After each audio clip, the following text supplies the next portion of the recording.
Googles and Sons and Amazons to be born out of India in the future. So what are these dots that you should be finding or looking out for? First dot is the inspiration. So whenever you're thinking of a business idea, you need to have a good idea to start off with. So where do you find great ideas? You can find them in your everyday lives. Like we found our idea through movies or sci-fi movies that I was watching. You can find them through research papers. You can find them like through nature. So there's a specialized display that Qualcomm had engineered called MEMS-based display, which can be seen under sunlight. And the inspiration behind that was nature. The way nature reflects photons on an image that is falling. So all of you must have experienced this problem, right? Under sunlight, you can't see the display. So Qualcomm actually engineered this display where you can see the display better under sunlight. Why? Because all of the things that you are seeing in your daily life, you can see them better under sunlight, but the display. So they created this micro MEMS kind of a thing, which was mimicking nature essentially, and like they were able to create displays that look better under sunlight and less under actual room lights. You can find inspiration in news. You can find inspiration while having coffee with friends, discussing it with friends. And for doing all of this, you need to start questioning everything. Don't accept things the way they are. Start questioning everything. Why certain thing is done in a certain way. Like Qualcomm wasn't the first company to come up with mobile technology, nor was Apple the first company to come up with an MP3 player. What they did is that they were questioning everything. Like Apple wasn't the first company to even come up with a touch phone, for that sake.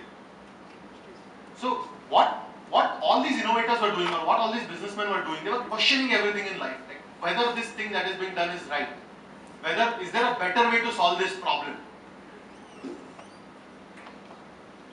The next important dot is the idea itself. So, like say if you find an inspiration that, okay, this is the problem that I want to solve in my everyday life.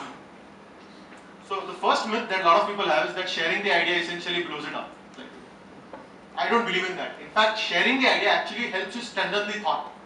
So if you have an idea, discuss it with friends, discuss it with people. Try to validate the idea. Try to get more feedback on the idea. Try to see if somebody has a better thought towards that idea. So share it with people. Get feedback and sleep over ideas, because sometimes I've seen some innovators or some businessmen, they keep the idea to themselves. They like, I won't discuss this, I won't discuss this. And see, like a professor in my college, he told me that if you have a great idea and if that idea is going to be leaked out by just talking about it, it's probably not a great idea. And the reason for that is because you are going to talk about it anyways to people when you are going to sell it. So if by just talking about the idea, if you are leaking everything out, it's not a great enough idea.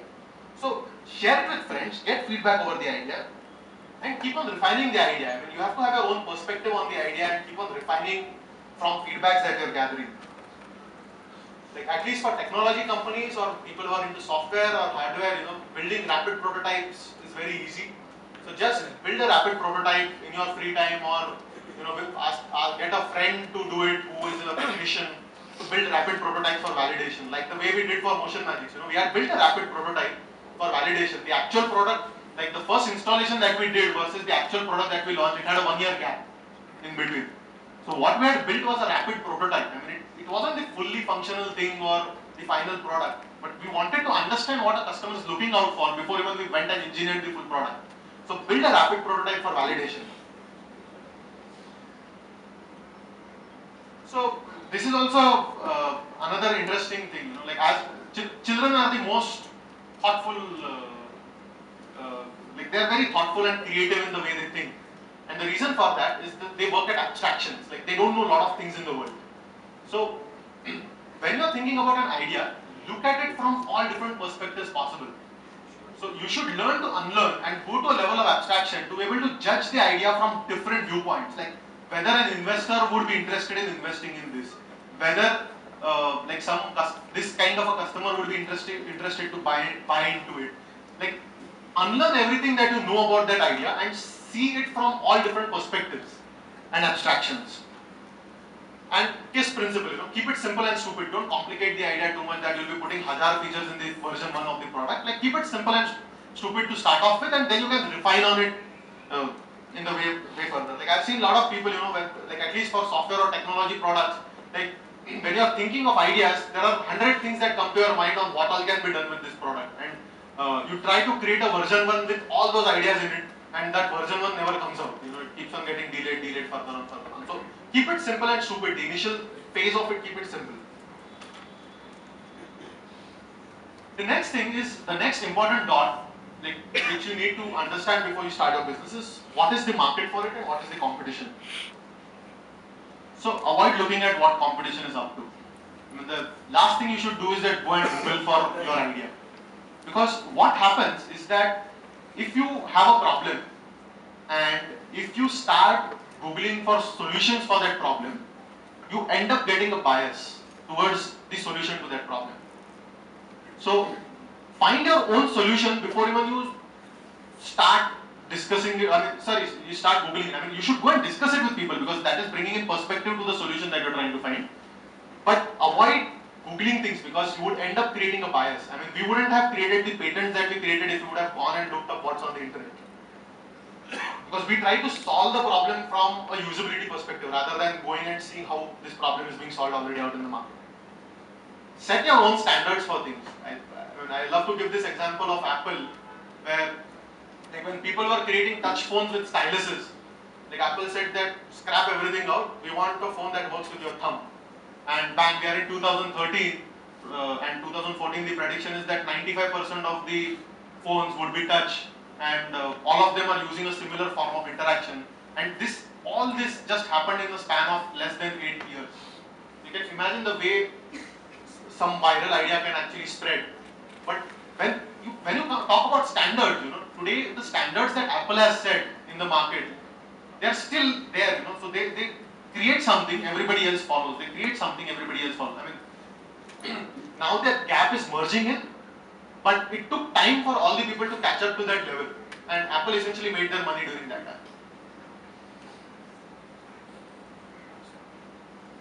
How much time?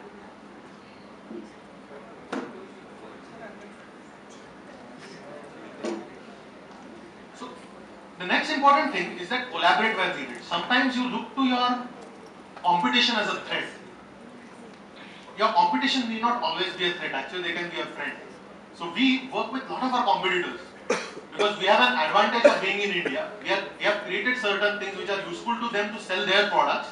You find the similar strengths and you start collaborating with your competitors. Okay. Or coming to a decision of making or buying, sometimes you feel that, oh, this product is out there in the market, it's better that I make it on my own because it will be better for me to sell. Like, if that person is ready to collaborate, just collaborate and get started with it. You can always evaluate and do these things in the future. And end of the day, don't follow the competition like a blind horse, or a blinded horse with the direction. You should do what you feel is right. And whenever you are aiming at a certain market or a product, aim at the big fish in the sea.